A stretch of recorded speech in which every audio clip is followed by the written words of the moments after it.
They didn't have it dialed in. It was just very clear. They're still trying to pin this back on the consumer. You don't need 40 lawyers and months and months and months and months to put this together. This has been going on. It's well documented for years. What's my confidence the DOJ will thread the needle on this one? It's low. There's news now that the DOJ is on an accelerated timeline to file antitrust charges against Google in the coming weeks, says the New York Times. The Attorney General is accelerating this. Career lawyers, I guess, are a little bit more reticent, and they wanted more time. They have 40 lawyers that are working on the case. Some argued this summer in a memo that ran hundreds of pages that they could bring a strong case but needed more time. You know why they're struggling and need more time? It's because they're not listening to this show. That much I can tell you. You know, they're going to go after privacy. Here. Through YouTube, Google Search, Google Maps, and a suite of online advertising products, consumers interact with the company nearly every time they search for information.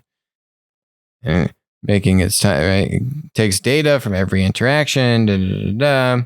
This guy, Makan Del Rahim, I think he's an Iranian.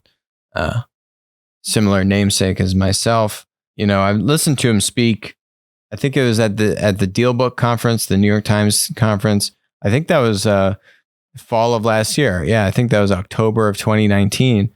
I was listening to this guy talk about how they were thinking about antitrust. You had Chris Hughes there, the guy, co-founder of Facebook, and they didn't have it dialed in. It was just very clear.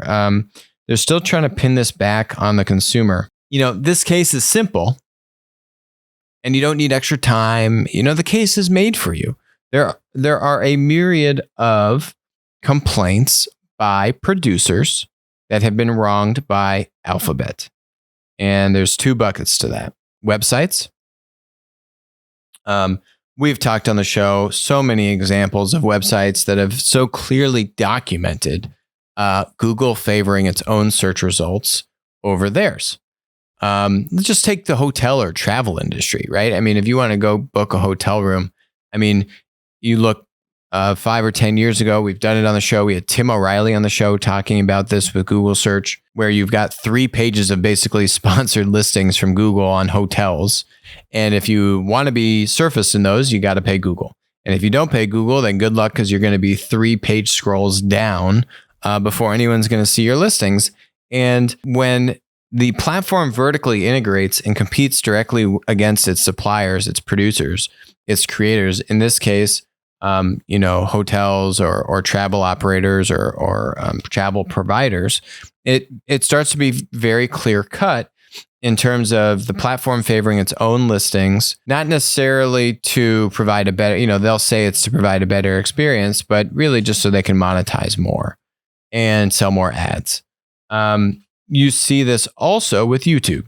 Where YouTube gets into trouble is how they regulate their community of creators, right? So either banning creators, suspending creators, shadow banning posts, nuking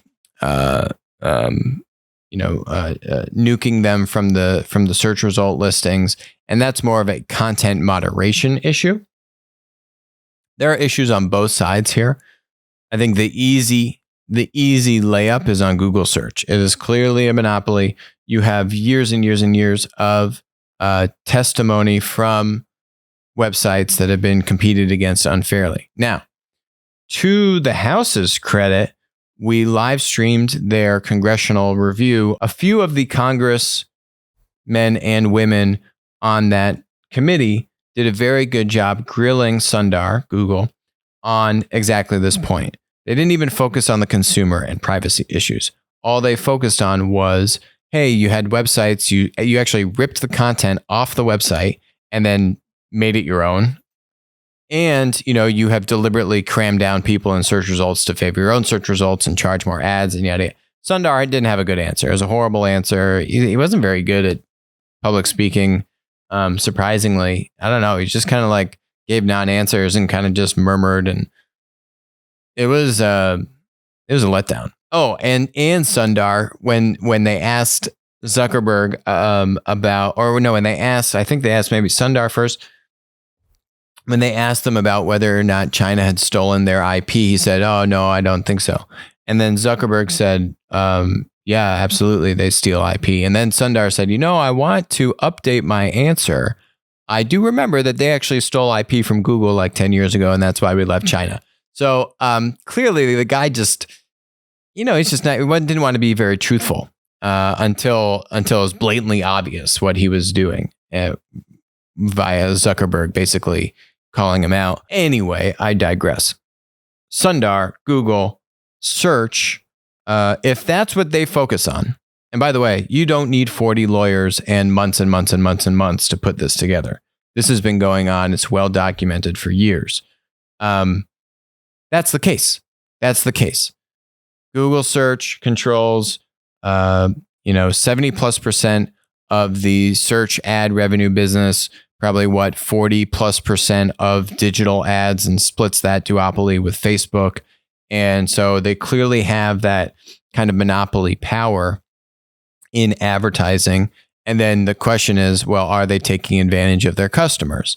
And all you need to do is make the linkage that website creators are considered a customer of Google search, which by the definition of the platform business model, producers are customers, right? You have two customers. You have a consumer, in this case, a website browser, a user, and a producer. And the producer is a customer, right?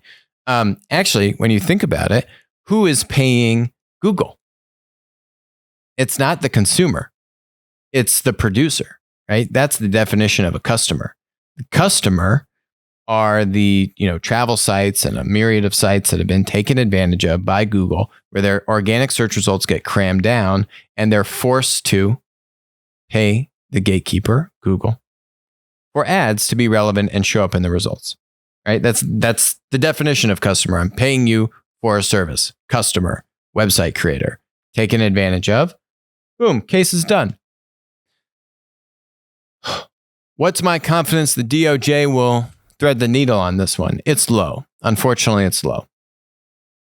And this article cements that suspicion. Why it's low? It's because, well, you know what else? You know what else gets me? Is this career lawyers. Oh boy. They've been trying to get these tech monopolies on antitrust for 20 plus years. So you don't want career lawyers on this, because clearly the career lawyers aren't understanding and aren't thinking about antitrust through the proper lens. And the fact that the career lawyers need more time does not give me confidence that they've got a good case. What they're probably trying to do, where they're probably getting hung up, is they're trying to go back to the consumer and pin this on the consumer, that because Google used the data and took advantage of the suppliers, the producers, it ultimately disadvantaged the consumer. And that's how you lose. And you just make a fool of yourself. So I hope that doesn't happen. It probably will.